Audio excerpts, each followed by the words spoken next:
Ah oui, c'est vrai, l'intro.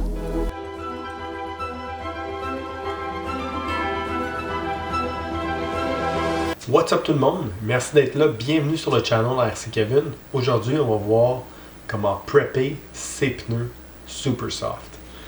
Donc, premièrement, là, avant d'essayer d'avoir de l'air factory, faire exactement comme les pros, on va te sauver 2 secondes au dos. Donc, avant de commencer à sabler tes pneus et tout, pose-toi la question. Qu'est-ce qu'on vient faire au CTSR ou à la piste que tu vas pratiquer? C'est-tu de la pratique? C'est-tu des courses? C'est-tu te préparer pour un événement? Première chose. Deuxième chose, ça fait combien de temps que tu fais du RC? C'est bien hâte de sabler des pneus, là, mais ça finit par coûter cher. Surtout si tu es pour avoir besoin d'un Marshall, ça va te servir à rien. La manière la plus vite, que ce soit des slicks ou des threads, c'est de ne pas toucher les carlons et d'être toujours dans la meilleure ligne de course. Faire les apex, puis être vraiment dans la ligne la plus précise possible. Donc, si tu penses être proche de ça ou tu veux avoir tous les atouts possibles pour toi, ben là, on peut regarder comment faire des pneus slick. Donc, on est chanceux là, au CTSR. Je pense que pas mal tout le monde utilise les pneus super soft. Donc, je ne sais pas si vous entendez le chat. Les super soft, il y a déjà plein d'informations sur Internet, comment sabler, chauffer, brûler de la sauce dans les pneus. Mais en majorité, c'est toujours pour les tracks intérieurs en argile, donc les clay compound. Je pense que toutes les compagnies sont pas mal sur le même opinion que ça va être du super soft pour l'instant au CTSR en date de janvier 2021. Donc, le super soft nécessite un peu une préparation un petit peu différente. Donc, c'est important, si vous voulez sabler vos pneus, de ne pas les faire chauffer. Pas besoin de brûler de la sauce dedans, pas besoin de leur créer de la friction, parce que les super soft avec la chaleur finissent par se délaminer ou finissent tout simplement par se défoncer rapidement. Le super soft va créer sa grip tout seul, n'a pas besoin de chaleur, un peu comme un clay compound. Donc, si vous commencez à sabler vos pneus, pas besoin de le frotter avec un pad verre, pas besoin d'appliquer beaucoup de pression. Fait qu'on va regarder les outils maintenant.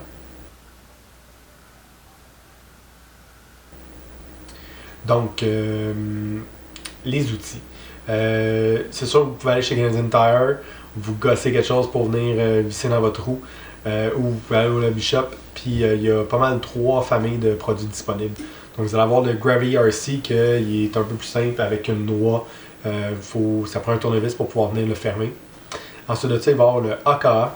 Le AKA, tu peux venir le visser avec tes doigts, donc c'est beaucoup plus pratique.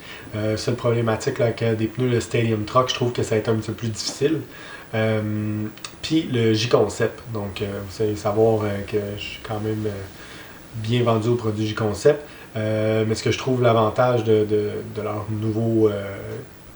leur nouvel outil, c'est vraiment que le truc pour venir visser est un peu plus gros, je trouve qu'il tient un peu mieux la roue, plus facile de l'avoir droit, et aussi vous êtes capable de le flipper de bord pour venir faire des roues de Stadium Truck.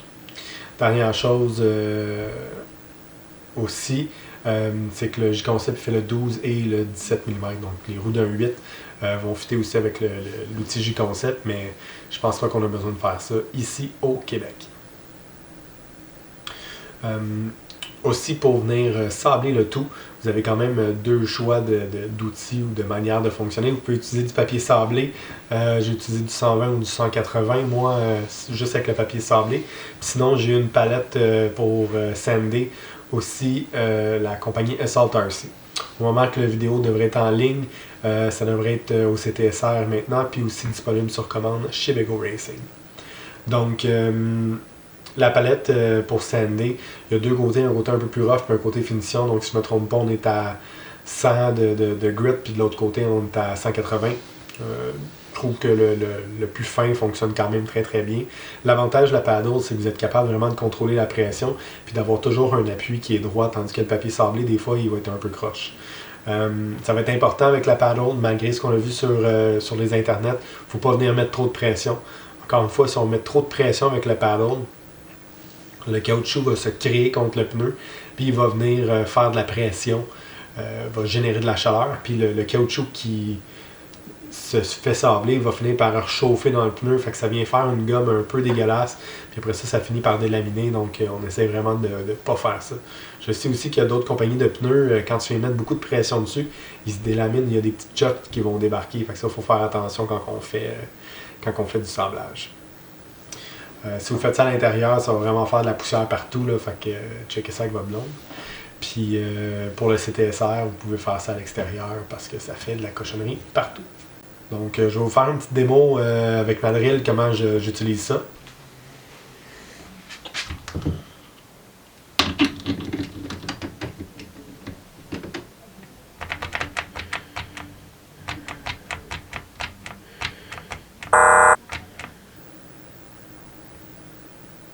Ah!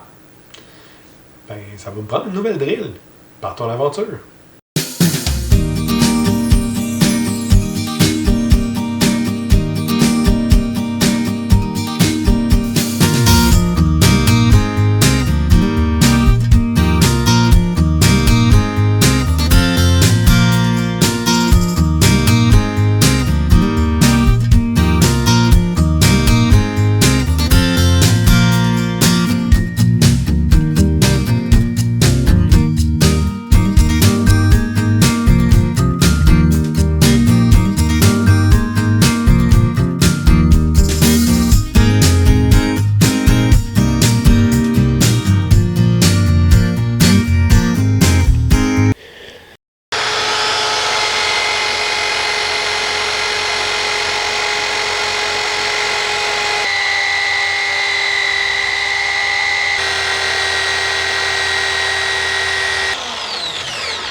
Donc, j'étais au BMR du coin à aller chercher une nouvelle drill.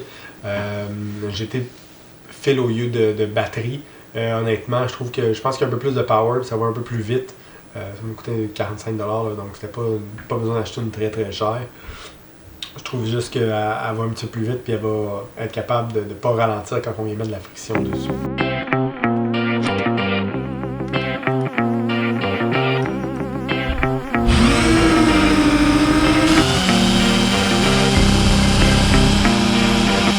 Donc, l'autre produit que j'ai testé aussi sur mon bench, ça a été le Foam Buster de Assault RC. Devrait être aussi au CTSR au moment que la vidéo soit publiée ou sous peu.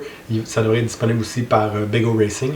Donc, le Foam Buster, c'est vraiment fait pour venir amollir vos foams, venir le placer. Comme ça, on est capable de prendre un pneu puis de l'amener directement sur la piste et qu'il soit déjà placé, déjà prêt à courser. C'est très très très utile aussi pour les gens qui roulent des clay compounds ou qui vont rouler des compounds un peu plus durs. Des fois, là, y a beaucoup de gens qui vont travailler plus fort et ça peut être quelque chose d'utile aussi pour ça. En terminant, est-ce que vous avez vraiment besoin de préparer vos pneus? Est-ce que ça fait vraiment une grosse différence? Pas nécessairement. Tu sais, il n'y a rien de mal de prendre tes pneus, des rouler flambant neufs sur la piste, des user naturellement, puis après ça, qu'ils deviennent slick éventuellement. Je pense, surtout les threads, ça peut être un peu utile là, quand la piste est un peu mouillée ou est un peu plus neuve le matin. Mais définitivement, plus que la journée avance, plus que les slicks vont fonctionner. Si jamais quoi que ce soit comme question, laissez ça en commentaire, ça va me faire plaisir de répondre à tout ça. Merci beaucoup, à bientôt.